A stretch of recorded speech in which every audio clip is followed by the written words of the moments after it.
Australians are set to welcome a boost to their bottom line this morning.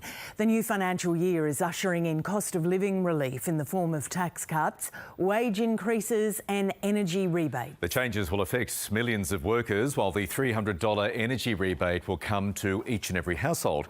Lots to talk about this morning. Let's bring in Stephanie Ferrier, who's across the details for us this morning. Steph, good morning. So tell us about the various changes. Good morning, Michael, and a very happy new financial year to you and to everybody out there. And for those who are really suffering under this cost of living crunch, there is some hip pocket relief in store for you. So let's just take a look at some of those changes. First of all, for the stage 3 tax cuts, we're looking at somebody who is on an average wage of around $98,000 a year. That means that you're going to get just over $2,000 back. And there's also going to be a $300 energy bill rebate as well. We're also going to see the minimum wage kick up from today. So that's going to rise by 3.75%, I should say, to $24.10 per hour. And that's then going to flow on to all of those award wages, as well as superannuation going up by 0.5% to 11.5%. Also, paid parental leave, that's going to be extended by 10 days a year. We're also going to see a raft of social services payments also going up as well, including Commonwealth rent assistance and the like. That's in line with the CPI and inflation adjustment. But for many commuters who are down here at Melbourne Southern Cross Station, who I spoke to this morning, they say that this tax cut relief and also that energy rebate, it's not really going very far when they're looking at all of these spiralling bills.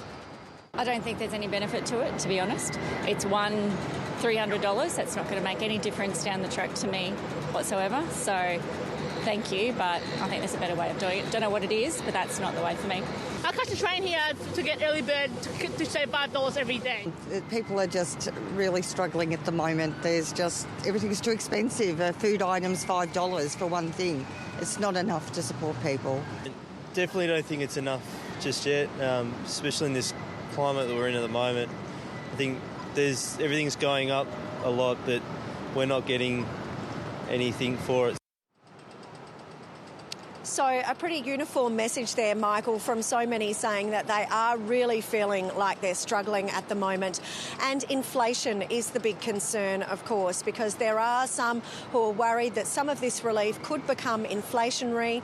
We're seeing that inflation is remaining stubbornly high at 4%. And obviously all eyes are going to be on those CPI quarterly figures that come out at the end of this month. And that's going to make a very big indication as to just what the Reserve Bank Board decides to do in terms of interest rates as well, Michael. Yes, very clear theme there amongst the people you spoke to indeed, Steph. Thank you. Let's go to North Queensland now, where a major investigation is underway into a devastating bus crash that's claimed 3 lives and left 2 people fighting for life in hospital. For the latest, Superintendent Graeme Paine from the Queensland Police Force joins us from Mackay. Good morning and welcome to the program. Good morning. What are you able to tell me about the condition of those who remain in hospital and just how many are still getting treatment? There are currently a number of people that are being treated in hospital. I can confirm that one of those is in a critical condition. So there are certainly some concerns held for the safety of that person. And we have a number of people that are still currently receiving different types of treatment in hospital at this stage. Superintendent, it must have been an incredibly chaotic scene yesterday. For those who aren't familiar with the area or how quickly it would have taken, what time to get help to the scene, can you just sort of paint that picture for us? Yeah, the area where the incident occurred, it's a 100-kilometre zone. It's an open highway.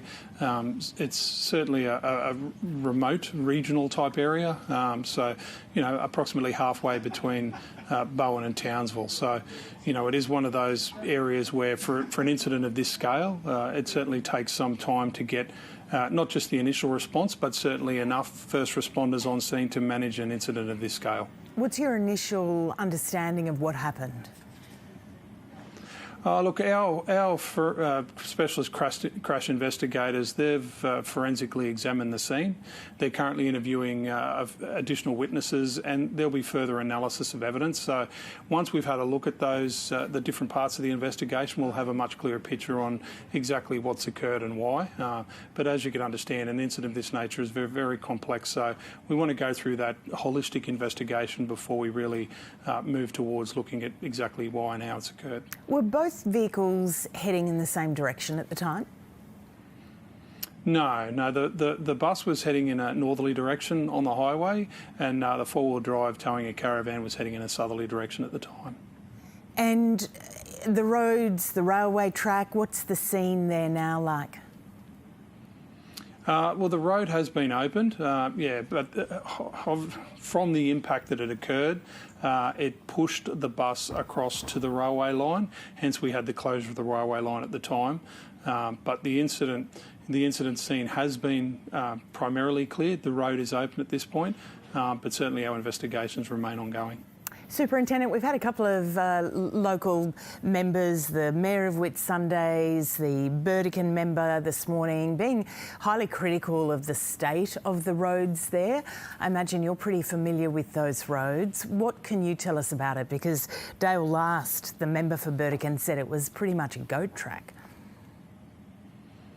Look, from a policing point of view, we obviously patrol the road very frequently, considering the volume of traffic and how busy the road is itself. From an investigative point of view, road conditions certainly form a major part of the investigation.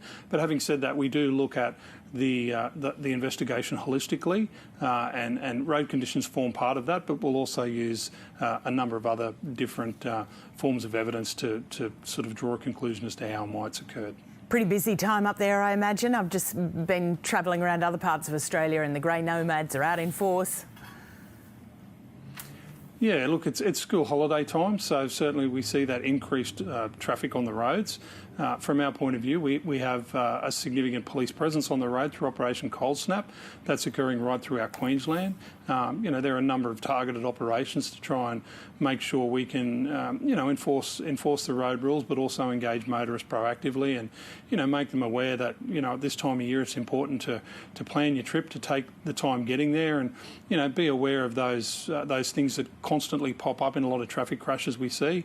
And that's, some of those things can include fatigue, impairment, distraction, seatbelt, speeding. So we really encourage people to maintain an awareness of that, take their time and plan their trip. Yeah, the member for Burdekin was saying there's a lot of potholes around the place as well. Is that what you've seen? Oh, look, the condition of the road varies depending on where it is and obviously what repairs happen. But, like I said, purely from a policing point of view, road condition forms part of the investigation and we'll incorporate that into our holistic investigation into the incident. And Superintendent, do we know yet where those people who lost their lives, where they were from? Look, I can confirm that the 56-year-old female that's deceased, she was from Townsville. We're working with the coroner in relation to the other two females, and once that process is complete, we'll be able to confirm those details. All right. Well, I appreciate you joining us this morning and being able to update us on the latest. Graeme Paine, Superintendent, thank you. Thank you. OK, more news now. Here's Bridge. Thanks, Michael. Important news because New South Wales will today become the first state to make coercive control a criminal offence. Coercive control is a form of domestic abuse that involves patterns of behaviour that are threatening, intimidating and controlling.